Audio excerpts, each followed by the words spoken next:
வணக்கம். ஜேகே செய்திகளின் பிரதான செய்திகள். முதலில் தலைப்புச் செய்திகள். நாடளாவிய ரீதியில் இன்று சர்வதேச உழைப்பாளர் தினம் அனுஷ்டிக்கப்படுகின்றது.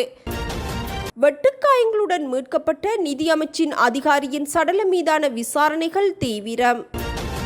நாட்டில் முதன்முறையாக உழைக்கும் மக்களின் அரசாங்கம் ஸ்தாபிக்கப்பட்டுள்ளதாக ஜனாதிபதி அறிவிப்பு. அரச சேவையில் ஊழியர்களை நிரந்தரமாக்கும் சுற்று நிரூபம் வெளியீடு. இலங்கை ரூபாவின் பெறுமதி 2.9 வீதத்தால் வீழ்ச்சி. மதுபோதையில் மோட்டார் சைக்கிள் செலுத்திய 4 இளம்பெண்கள் கைது. விவசாய காணிகளை தனியார் கம்பெனிகளுக்கு வழங்கும் செயற்பாட்டிற்கு எதிர்ப்பு தெரிவித்து போராட்டம். பௌத்த பிக்குகள் வெளிநாடுகளுக்கு செல்வது தொடர்பில் கட்டாய நடைமுறைகள் அறிமுகம். 1886 ஆண்டு மே மாதத்தில் சிகாகோவின் ஹேமார்க்கெட் சதுக்கத்தில் 8 மணி நேர வேலை கோரிக்கையை முன்வைத்து நடந்த போராட்டத்தில் போலீசார் நடத்திய துப்பாக்கிச் சூட்டு சம்பவமே மே தினத்தின் வித்தாக அமைந்தது. இந்நாளை கருத்திற்கொண்டு சர்வதேச சோசலிச மாநாட்டில் மே 1 தொழிலாளர் தினமாக பிரகடனப்படுத்தப்பட்டது. உலக வரலாற்றோடு பின்னி பிணைந்த மே தினத்திற்கு இலங்கையில் நீண்ட மற்றும் உணர்ச்சிகரமான வரலாறு காணப்படுகின்றது. இதன்படி இலங்கையின் மே தின வரலாற்றில் ஏ.இ. குணசிங்கவின் பங்கு முக்கிய இடம் வகிக்கின்றது. இலங்கை தொழிற்சங்க இயக்கத்தின் தந்தை என அறியப்படும் இவர் 1927 ஆண்டில் இலங்கையின் முதலாக மே தினத்தை கொண்டாடினார். 1933 ஏ.இ. குணசிங்கவின் தலைமையில் கொழும்பு பிரைஸ் பூங்காவில் இருந்து காலிமுகத்திடல் வரை பிரம்மாண்ட பேரணி நடைபெற்றது. இதில் பங்கேற்ற தொழிலாளர்கள் சிவப்பு மற்றும் வெள்ளை நிற ஆடைகளை அணிந்து வாத்தியங்கள் முழங்க நடனங்களுடன் அணிவகுத்து சென்றனர். எனினும் அந்த பேரணியில் அரசியல் முழக்கங்கள் எதுவும் எழுப்பப்படாது உழைப்பின் கொண்டாட்டம் மாத்திரமே காணப்பட்டிருந்தமையும் குறிப்பிடத்தக்கது. இதனை அடுத்து 1935 ஆண்டு லங்கா சமசமாஜ கட்சி உருவான பின்னர் 1956 ஆண்டில் அப்போதைய பிரதமர் SWRD பண்டாரநாயக்க மே 1 அரச விடுமுறை தினமாக அறிவித்தார். முதலாளித்துவ வர்க்கத்தின் அடக்குமுறைகளை அடக்குவதற்கு உழைப்பாளர்கள் அன்று வீதியில் இறங்கினார்கள், உயிர் தியாகம் செய்தார்கள் என்பதையும் நினைவு கூறும் அதேவேளை அவர்கள் வென்றெடுத்த உரிமைகளை தொடர்ந்தும் பாதுகாத்து முன்னோக்கி செல்ல வேண்டும் என்பதே இந்நாள் உணர்த்தும் முக்கிய செய்தியாகும். 2026 ஆண்டுக்கான தொனிப்பொருளாக ஆரோக்கியமான உளவியல் சமூக பணிச்சூழலை உறுதி செய்தல் என அறிவிக்கப்பட்டுள்ளது. இது மன அழுத்த மற்றும் பணிச்சுமை போன்ற நவீன பணிச்சூழல் சார்ந்த சிக்கல்களை கையாள்வதில் கவனம் செலுத்துவதாகவும் அறிவிக்கப்பட்டுள்ளது. உலக வாழ் அனைத்து தொழிலாளர்களுக்கும் எமது ஜேகே செய்தித்தளமும் மே தின வாழ்த்துதல்களை தெரிவிக்கின்றது. நிதியமைச்சின் உதவி பணிப்பாளரின் சந்தேகத்திற்கிடமான மரணம் தொடர்பில் பிரேத பரிசோதனையை முன்னெடுப்பதற்காக சட்ட வைத்திய நிபுணர்கள் அடங்கிய குழு ஒன்று நியமிக்கப்பட்டுள்ளது. சுகாதார அமைச்சின் செயலாளர் விசேட வைத்திய நிபுணர் அனில் ஜெயசிங்க 4 சட்ட வைத்திய நிபுணர்களை கொண்ட விசேட குழு ஒன்றை நியமிக்க நடவடிக்கை எடுத்துள்ளார். திரைசேரியின் வெளிநாட்டு கடன் மீள் செலுத்துதலின் போது 2.5 மில்லியன் அமெரிக்க டாலர் மூன்றாவது தரப்பினருக்கு கைமாறிய சம்பவம் தொடர்பாக நிதியமைச்சின் வெளிநாட்டு வளங்கள் திணைக்களத்தின் உதவி பணிப்பாளர் ரங்க ராஜபக்ச உள்ளிட்ட 4 பேர் பணியிடை நீக்கம் செய்யப்பட்டிருந்தனர். இந்நிலையில் பணி நீக்கம் செய்யப்பட்டிருந்த ரங்க ராஜபக்ச நேற்றைய தினம் சந்தேகத்திற்கிடமான முறையில் உயிரிழந்திருந்தார்.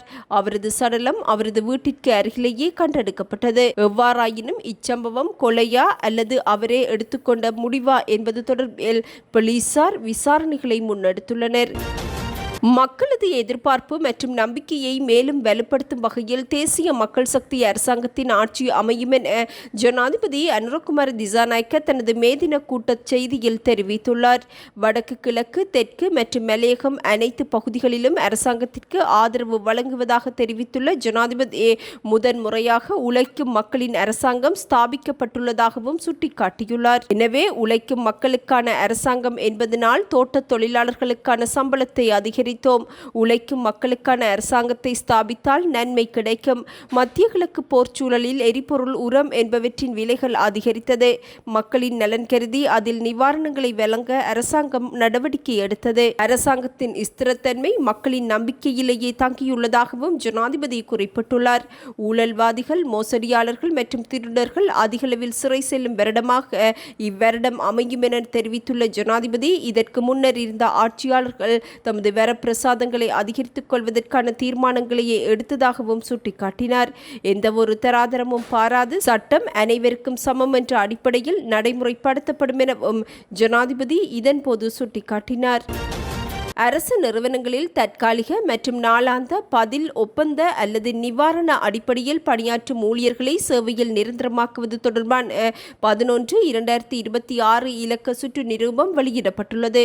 பொது நிர்வாகம், மாகாண சபைகள் மற்றும் உள்ளூராட்சி அமைச்சினால் வெளியிடப்பட்டுள்ள இச்சுற்று நிரூபம் அனைத்து அமைச்சின் செயலாளர்கள், மாகாண பிரதம செயலாளர்கள், திணைக்கள தலைவர்கள், அரச கூட்டுத்தாபனங்கள் மற்றும் விதிகளுக்கமைய அமைக்கப்பட்ட சபைகளின் தலைவர்களுக்கு அனுப்பி வைக்கப்பட்டுள்ளது.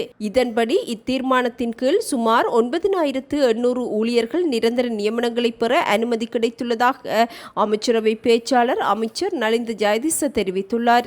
2026 வரவு செலவு திட்ட முன்மொழிவுகளில் அறிவிக்கப்பட்டவாறு தற்போது அரசு நிறுவனங்களில் தற்காலிக பதில் ஒப்பந்த அல்லது நிவாரண அடிப்படையில் பணியாற்றும் ஊழியர்கள் இதன் கீழ் உள்வாங்கப்படவுள்ளனர். ஏற்கனவே நிவாரண அடிப்படையில் பணியாற்றி சுற்று நிரூப விதிகளுக்கமைய நிரந்தர நியமனம் பெற்றிருந்தும் அந்த நியமனங்கள் இதுவரை நடைமுறைப்படுத்தப்படாமல் இருக்கும் ஊழியர்களை முறைப்படுத்துவது தொடர்பான நடைமுறைகளும் இதில் உள்ளடக்கப்பட்டுள்ளமை குறிப்பிடத்தக்கது. 2026 ஏப்ரல் மாத இறுதியில் அமெரிக்க டாலருக்கு நிகரான இலங்கை ரூபாவின் பெறுமதி 2.9 வீதத்தினால் வீழ்ச்சியடைந்துள்ளதாக இலங்கை மத்திய வங்கி அறிவித்துள்ளது. கடந்த பிப்ரவரி இறுதியில் மத்திய கிழக்கில் ஏற்பட்ட மோதல் சூழலை தொடர்ந்து வெளிநாட்டுத் துறையில் ஏற்பட்ட அழுத்தங்கள் ரூபாயின் பெறுமதியில் வீழ்ச்சியடைவதற்கு முக்கிய காரணமாக அமைந்துள்ளதாகவும் மத்திய வங்கி தெரிவித்துள்ளது. 2026 மார்ச் மாத இறுதியில் சீனாவின் மக்கள் வங்கியுடனான பரிமாற்ற வசதி உட்பட இலங்கையின் மொத்த உத்தியோகபூர்வ கையிருப்பு 7.0 பில்லியன் அமெரிக்க டாலராக காணப்பட்டது. சந்தையில் இருந்து வெளிநாட்டு நாணயங்களை கொள்வனவு செய்த போதிலும் அந்த மாதத்தில் மேற்கொள்ளப்பட்ட வெளிநாட்டு கடன் சேவை கொடுப்பனவுகள் காரணமாக மொத்த உத்தியோகபூர்வ கையிருப்பு வீழ்ச்சியடைந்துள்ளதாகவும் இலங்கை மத்திய வங்கி தெரிவித்துள்ளது. இன்றைய தினம் எரிபொருள் விலைகளில் எவ்வித மாற்றமும் செய்யப்பட மாட்டாது என இலங்கை பெட்ரோலிய கூட்டுத்தாபனம் அறிவித்துள்ளது. எதிர்காலத்தில் மேற்கொள்ளப்பட வேண்டிய விலை திருத்தங்கள் குறித்து உரிய நேரத்தில் தீர்மானம் எடுக்கப்படும் என கூட்டுத்தாபனத்தின் ஊடக பேச்சாளர் தெரிவித்துள்ளார். கடந்த மார்ச் மாதம் 21ஆம் தேதி மேற்கொள்ளப்பட்ட விலை அதிகரிப்பிற்கு பின்னர் சந்தையில் தற்போது நிலவும் விலைகளே தொடர்ந்தும் அமுலில் இருக்கும் என அறிவிக்கப்பட்டுள்ளது. இதன்படி 92 ஒக்டேன் ரக பெட்ரோல் 398 ரூபாய்க்கும் 95 ஒக்டேன் ரக பெட்ரோல் 455 ரூபாவிற்கும் விற்பனை செய்யப்படுகின்றது. அத்துடன் 1 லிட்டர் ஓட்டோ டீசல் 382 ரூபாய்க்கும் 1 லிட்டர் சூப்பர் டீசல் 443 ரூபாவிற்கும் விற்பனை செய்யப்படுகின்றது. 1 லிட்டர் மண்ணெண்ணெய் 255 ரூபாவிற்கு தற்போது விற்பனை செய்யப்படுகின்றமையும் குறிப்பிடத்தக்கது. மதுபோதையில் மோட்டார் சைக்கிளில் பயணித்த 4 இளம் பெண்கள் கைது செய்யப்பட்டுள்ளனர். ஆங்குர்வா தொட்ட போலீசாரினால் இவர்கள் கைது செய்யப்பட்டுள்ளனர். கைது செய்யப்பட்டவர்கள் ஹொரண மற்றும் கோணப்புல ஆகிய பிரதேசங்களைச் சேர்ந்த 26, 27, 28 மற்றும் 29 வயதுடைய பெண்கள் என போலீசார் தெரிவித்துள்ளனர். 4 பெண்களும் ஹொரண, ரெமுன, பெல்லப்பிட்டிய பகுதியில் உள்ள ஆதாதொல ஆற்றுக்கு குளிக்கச் சென்றுள்ளனர். மது அருந்திவிட்டு மீண்டும் தமது வீடுகளுக்கு திரும்பிக் கொண்டிருந்த போதே வீதி போக்குவரத்து சோதனையில் ஈடுபட்டிருந்த போலீசாரால் இவர்கள் கைது செய்யப்பட்டுள்ளனர். ஒரே பாதையில் பயணித்துக் கொண்டிருந்த 4 பெண்களையும் போலீசார் நிறுத்தி சோதனை செய்த போது அவர்கள் அனைவரும் மது போதையில் இருந்தமை உறுதி செய்யப்பட்டது. குறித்த நபர்கள் மது பழக்கத்திற்கு பலத்த அடிமையாகியுள்ளமையும் விசாரணைகளில் கண்டறியப்பட்டுள்ளது. திருகோணமலை பட்டினமும் சூழலும் பிரதேச செயலக பிரிவிற்குட்பட்ட முத்துநகர் விவசாயிகள் தொழிலாளர் தினத்தை முன்னிட்டு கருப்பாடை அணிந்து பதாதைகளை ஏந்தியவாறு போராட்டத்தில் ஈடுபட்டுள்ளனர். இப்போராட்டம் திருகோணமலை கண்டி பிரதான வீதியின் முத்துநகர் சந்தையில் இடம்பெற்றது. பல வருடங்களாக விவசாய காணிகளை சூறையாடிய தனியார் கம்பெனிகளுக்கு சூரிய மின்சார உற்பத்திக்காக தமது காணிகள் வழங்கப்பட்டதை கண்டித்து தொழிலாளர் தினத்தை கரிநாளாக மாற்றி தீர்வினை பெற்றுத்தருமாறு கோரி இப்போராட்டம் முன்னெடுக்கப்பட்டது. இதன்போது எமது நிலம் எமக்கு வேண்டும், விவசாயிகளுக்கு நீதி வேண்டும், நலிவடைந்த உழவருக்கு IMF நீதி பெற்றுத்தா, முத்துநகர் விவசாய காணிகளை மீளத்தா போன்ற வாசகங்கள் எழுதப்பட்ட பதாதைகளையும் ஏந்தியிருந்தனர். போராட்டத்தில் சுமார் 50க்கும் மேற்பட்ட விவசாயிகள் கலந்து கொண்டிருந்தமை குறிப்பிடத்தக்கது. திரைசேரியில் இருந்து காணாமற் போன நிதி தொடர்பில் ஆதாரங்களுடன் கூடிய முழுமையான அறிக்கையை சமர்ப்பிப்பதற்காக நிதி அமைச்சிற்கு 1 மாத கால அவகாசம் வழங்கப்பட்டுள்ளது. திரைசேரியினால் ஆஸ்திரேலிய கடன் வழங்குனருக்கு அனுப்பப்பட்ட $2.5 மில்லியன் காணாமற் போனமை தொடர்பிலேயே இவ்வாறு கால அவகாசம் வழங்கப்பட்டுள்ளது. ஆஸ்திரேலியாவில் உள்ள சம்பந்தப்பட்ட தரப்பினருக்கு செலுத்தப்பட வேண்டிய 10 அரச கடன் திருப்பிச் செலுத்தும் பரிவர்த்தனைகள் உரிய பெறுநரை சென்றடையவில்லை என்ற குற்றச்சாட்டின் அடிப்படையில் நிதியமைச்சின் அதிகாரிகள் நேற்று நாடாளுமன்ற பொது நிதி மீதான குழுவின் முன்னிலையில் அழைக்கப்பட்டது. இதன்போது திரைச் செயலாளர் ஹர்ஷன சூரியபெரும, நிதி அமைச்சக அதிகாரிகள், சிரேஷ்ட மத்திய வங்கி அதிகாரிகள் முன்னிலையாகியிருந்தனர். இந்நிலையில் குறித்த விடயம் தொடர்பில் பொது நிதி மீதான குழுவின் தலைவர் எதிர்க்கட்சி நாடாளுமன்ற உறுப்பினருமான ஹர்ஷடி சில்வா காணாமற் போன நிதி மீட்கப்படாவிட்டால் அதன் சுமை இறுதியில் வரி செலுத்துவோர் மீது விழக்கூடும் என எச்சரிக்கை விடுத்தார். ஜனவரி மாதத்திலேயே அபாய அறிகள் தோன்றியுள்ளதாக தெரிவித்த அவர், மார்ச் மாதத்தில் ஆஸ்திரேலியாவில் உள்ள சம்பந்தப்பட்ட தரப்பினருக்கு எந்த பணமும் சென்றடையவில்லை என்பதை அதிகாரிகள் உறுதிப்படுத்தியதாகவும் சுட்டிக்காட்டினார். எனினும் இந்த விடயம் நாடாளுமன்றத்திற்கும் குழுவுக்கும் ஏன் முன்னதாக தெரிவிக்கப்படவில்லை என்பது உட்பட செயல்முறைகளில் கடுமையான குறைபாடுகளை குழு கண்டறிந்துள்ளது. இந்நிலையில் 2025 நவம்பர் மற்றும் ஜனவரி மாதங்களுக்கிடையில் மேற்கொள்ளப்பட்ட 10 பரிவர்த்தனைகளின் மொத்த மதிப்பு $2.5 மில்லியன் என்பதுடன் நிதி அமைச்சகத்தினால் உள் விசாரணைகள் ஆரம்பிக்கப்பட்டுள்ளது. நாட்டில் இருந்து வெளிநாடுகளுக்கு பயணம் செய்யும் பௌத்த பிக்குகளுக்கு கட்டாய நடைமுறைகள் கொண்டுவரப்பட்டுள்ளதாக புத்த சாசன, சமய மற்றும் கலாசார விவகாரங்களுக்கான பிரதி அமைச்சர் கமகேந்திர திசாநாயக்க தெரிவித்துள்ளார்.